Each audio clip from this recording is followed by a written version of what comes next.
संध्या सत्संग मुख्य प्रधान परिणा सभापति ज्ञान भाई ठाकुर कृत पवित्र अंगाधारी कानून मंडली भक्तिमती मातृ मंडली सज्जन मंडली समस्त उद्देश्य भर आंतरिक जय जनाए खूब सुंदर भाव आम मैंने मर्जना कोरस कीर्तन श्रवण करुले आज ये सत्संग उद्देश्य मैंने अवगत हो सारी पूर्व आमर चेतवन भाई सूचना क्रम कहते आज आमर पद गंगाधर नंद भाईना अध्यक्ष से बासभवन में सत्संग रखिंट उद्देश्य कहते नातुणीर सुस्थता जहाँ जेकोसी उद्देश्य आम सत्संग करूना कहीं जो आम गृहांगन प्रचेषा करूँ भजन कीर्तन करेंगे से घर पवित्र हो जाए एवं से उद्देश्य ऑटोमेटिक साधित होता है। तेणु परम पिता रातुल चरण प्रार्थना जनाए सपरिवार आनंद रुहतु सुख रुहतु सुस्थ रुहतु। आलोचना रखी सब्जेक्ट आरंभ करते दीक्षा आरंभ करते दीक्षा ने कौन हुए कि असजड़ा जीवन सजाड़ी हो जाए गोटे असजड़ा परिवार ठीक हो जाए तार गोटे एग्जाम्पल उदाहरण से दौले डीपी आर्ट मध्यम अनेक परिवार देखा जाऊे से ठाकुर धारा आसी जाती ठाकुर जो मिशन था जो उद्देश्य था जे प्रति व्यक्ति को सजाड़ा प्रति परिवार ठीक कर नवा ताहले समाज ऑटोमेटिक ठीक हो तेणु आज परिवार असजड़ा हो जाए कई क्या मानती ना कई क्या विश्वास करते ना कई क्या भरोसा करते ना से लोक मैंने जो आनंद चाहती से मिले ना तेणु से आनंद भरीदेवाई परम पिता आसते जुगे ये परिवार को मुख्य कर चलती प्रति परिवार किभली ठीक हो तेणु परिवार को ठीक करने दीक्षा हूँ एकमात्र उपाय सतनाम सतनाम नहीं अनेक परिवार ठीक हो जाए अनेक व्यक्ति सुधरी जाइए आम सत्संग हजार हजार उदाहरण रही मुझे ये संबलपुर थाए जड़े भद्र व्यक्ति देखा बयस है बहुत अधिक गोटे विराट होटेल कर बहुत सत्संग उत्सव हुए बस्ताटे चाउल डाली बस्ता सब दिखते दिने कथा से कहले सी कहले सी मद पीक रास्ता बुलूले कहले गड़ुले रास्ता किसी ना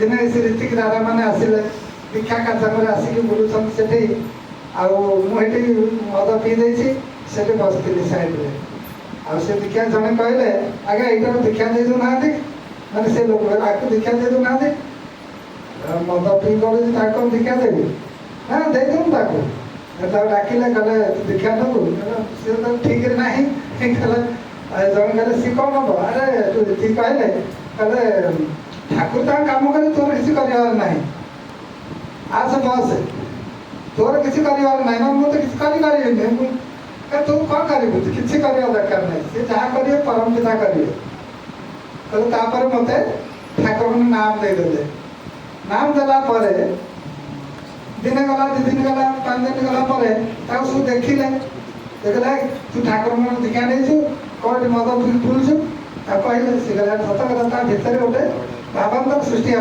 कहले आस्ते कौन करी मद बहुत पीए तेना आस्ते आस्ते मद पीऊ थाए कि कमेली कहला गोटे कम करी गोटे झुंपुड़ी टाइट देले कहले गोटे छोटिया चाउल फड़ा करके बाड़ आनिकी से गोटे छोटिया दुकान देली माने जो आलू चप बिक्री कले कहला से आस्ते आस्ते देखिली से जोगाजोग आस्ते आस्ते बढ़ला एमती समय आसला तार आ गोटे भल दुकान देली मद छाड़देली मत मो परिवार लोक समस्त घृणा करते एक्चुअली मद पीकी बुले तेणु परिवार लोक भल पाइले साहय कले एमती कहले जो विराट होटेल देखते बर्तमान ये होटेल हूँ मोर पिला बहुत भल अच्छा बहुत मीठा दुकान से धर्मा पाखे मेन रोड अच्छी एमती दीक्षार कमाल दीक्षा ने कौ परिस्थिति केते तार जीवन परिवर्तन आसो आम कहीपर ना भाई जो कथा कहल गोटे माँटे स्वामी ऑटोमेटिक सजाड़ गला କାରଣ ସେ ନାଁ ମୋର କ୍ରିୟା କରେ ମଣିଷ ଭିତରେ। ଯେତେବେଳେ ସତନାମ ମଣିଷ ମନନ କରେ, ସଦ୍ଗୁରୁ ଗ୍ରହଣ କରେ, ସେତେବେଳେ ତା ଭିତରେ ଭାବାନ୍ତର ସୃଷ୍ଟି ହୁଏ। ମୁଁ ଏ ଚାକିରି କରିଥିଲି ନୂଆପଡ଼ାରେ, ସବୁ ବିନା ମଦରେ ଲୋକ ଚାଲନ୍ତିନି, କଳାହାଣ୍ଡି ସେତେ ଅଭିଘାତ କଳାହାଣ୍ଡି। ଦିନ ମୁଁ କିଛି ପିଲା ସବୁ ଦୁର୍ଦାନ୍ତ ବଡ଼ ବଡ଼ ସବୁ କାମ କରନ୍ତି, ତା ଗୋଟେ ଦୀକ୍ଷା ଦିଆଗଲା, ଯାଜନ କରି ତା ଗୋଟେ ଦୀକ୍ଷା ଦେଇକି ଦେଲେ। ଦୀକ୍ଷାଟା ନେଇଗଲେ କିଛି କରନ୍ତିନି। କିନ୍ତୁ ଦିନେ ମୁଁ ଯାଉଛି, ମୁଁ ଗାଡ଼ିରେ ଯାଉଛି, ଆସିଲି ବର୍ଷା ହେଲା, ଗୋଟେ ହୋଟେଲରେ ମୁଁ ଏଠି ପଶିଗଲି। ଗଲାବେଳକୁ ସେମାନେ ସବୁ ଡ୍ରିଙ୍କ କରିବାକୁ ବସିଛନ୍ତି। ତାପରେ ସେ ମୁଁ ଭିତରେ ପଶିଗଲି, ମୁଁ ଦେଖିଲା ପରେ ସେମାନେ ସବୁ ଏଇ ଜାଗା ଟେବୁଲ ଛାଡ଼ି ଦେଇକି ଯାଇ ଠିଆ ହେଲେ ବାହାରେ। ବର୍ଷା ହେଉଛି, ସେ ଜାଣିଛନ୍ତି ଦାଦା କେତେବେଳେ ଯିବେ। ମୁଁ ଯାଉନି, ବର୍ଷା ହେଉଛି ନା ସେମାନେ ଯାଉନାହାନ୍ତି, ସବୁ ରହିଲେ। ମୁଁ ବହୁତ ମାର କଲି। ମୁଁ କହିଲି ଏ ଘଟଣା କ'ଣ? ତାର ମୋତେ ଜଣେ କହିଲେ, ଦାଦା ସେ ଦୋକାନ କଲା, ଆଜ୍ଞା ଆପଣ କେତେବେଳେ ଯିବେ? ମୁଁ କାହିଁକି କଲା, ଏସବୁ ମଦ ପିଉଥିଲେ, ଏସବୁ ବସୁଛନ୍ତି, ସବୁ ଦୁଆରେ ସବୁ ବସୁଛନ୍ତି, ଆପଣ ଗଲା ପରେ ପିଇବେ। ମୁଁ ତାପରେ ଛାଡ଼ନ୍ତୁ ଯାହା କଥା, ମୁଁ କହିବାର ଉଦ୍ଦେଶ୍ୟ ହେଉଛି ତାଙ୍କ ଭିତରେ ଭୟ ସୃଷ୍ଟି ହେଇଛି। ଆମେ ତାଙ୍କୁ ଭୟ ଦେଇନେ, ଠାକୁରଙ୍କୁ ଦୀକ୍ଷା ନେଲେ କ'ଣ ହେବ କହିନେ। କିନ୍ତୁ ସେ ଯେତେବେଳେ ଦୀକ୍ଷା ନେଲା ପରେ, ସେତେବେଳେ ଜଣେ ଧଳା ପିନ୍ଧିକି ଜଣେ ଦାଦାକୁ ଦେଖୁଛନ୍ତି, ସେ ଡର ତାଙ୍କୁ ଆସୁଛି ଭିତରେ। ଆରେ ମୁଁ ଠାକୁରଙ୍କୁ ଦୀକ୍ଷା ନେଇଛି, କରେନି, ସେ ଦାଦା ଅଛନ୍ତି, ଦେଖିଲେ କ'ଣ କହିବେ। ଏ ହେଉଛି ଭାବାନ୍ତର। ତେଣୁ ଆମେ ଠାକୁରଙ୍କୁ ଦୀକ୍ଷା ନେଲେ ବହୁତ ଉପକାର ହୁଏ। ଯେକୌଣସି ଲୋକ କହିଲେ ଏଖୁଣି ସତନାମ ତ ଏଖୁଣି ନାହିଁ, ଯେକୌଣସି ସମୟରେ ଆମେ ସୁଯୋଗ ମିଳେ ଦୀକ୍ଷା ନେବା ଦରକାର। ଆଉ ସେଇଟା ଜରୁରୀ ହେଇପଡ଼ିଛି ବର୍ତ୍ତମାନ ପାଇଁ, ବର୍ତ୍ତମାନ ସମାଜ ପାଇଁ। ସମାଜର ଅବସ୍ଥା ଯାହା ହେଇଛି, ଆଉ ଏହାର ବାଟ ହିଁ ନାହିଁ। ଆମକୁ ପ୍ରତ୍ୟେକ ପରିବାରକୁ ଯିବା ଦରକାର। ଆଉ ସେଇଥିପାଇଁ ଡିପୁଆର ଉଦ୍ଦେଶ୍ୟ କ'ଣ? ପ୍ରତି ପରିବାରକୁ ଯିବା, କାରଣ ଲୋକ ଭଲରେ ନାହାନ୍ତି, ଅଶାନ୍ତିରେ ଅଛନ୍ତି। ଏବଂ ତାଙ୍କୁ ଫେରାଇ ଆଣିବା ଦାୟିତ୍ୱ କାହାର? ଆମମାନଙ୍କର, ପ୍ରତି ସତ୍ସଙ୍ଗୀର, ପ୍ରତ୍ୟେକଙ୍କର, ପ୍ରତି ସତ୍ସଙ୍ଗୀ ପରିବାରର ଦାୟିତ୍ୱ। ତେଣୁ ଆଚାର୍ଯ୍ୟ ବର୍ତ୍ତମାନ ତା ଉପରେ ଗୁରୁତ୍ୱ ଦେଉଛନ୍ତି ଯେ ଡିପିୱାର ହେଉଛି ଏକାମାତ୍ର ଇଷ୍ଟକର୍ମ। ଇଷ୍ଟକର୍ମ କହିଲେ ଡିପିୱାର ଦୀକ୍ଷାପତ୍ର କାର୍ଯ୍ୟକ୍ରମ। ତେଣୁ ଏଇଥିରେ ଆମେ ଯେତେ ସମୟ ଦେବା, ଆମେ ଭଲ ରହିବା, ଆମ ପରିବେଶ ଭଲ ରହିବ। ଏଥିରେ କୌଣସି ବୟସ ପାର୍ଥକ୍ୟ ସାଜେ ନା। ଆଚାର୍ଯ୍ୟଙ୍କ ଭାଷଣ ଆମେ ସମସ୍ତେ ଶୁଣିଛେ, ବିଭିନ୍ନ ସମୟରେ ଶୁଣିବାକୁ ସୁଯୋଗ ପାଉଛେ। ବୟସ୍କ ଲୋକ ଯାଉଛନ୍ତି ଆମ ପାଖକୁ, ସେ ତାଙ୍କୁ ପଠେଇ ଦେଉଛନ୍ତି, ଯା ଡିପିୱାର କର, ଲୋକଙ୍କ ପାଖକୁ ଯାଅ, ଜୟଗୁରୁ କର, ଭାବର ଆଦାନ ପ୍ରଦାନ ହଉ ପରସ୍ପର ଭିତରେ, ତାହେଲେ ତୁମର ମାନସିକ ଶାନ୍ତି ବଜାୟ ରହିବ। ମଣିଷ ଘରେ ରହିଲେ କରିବ କ'ଣ?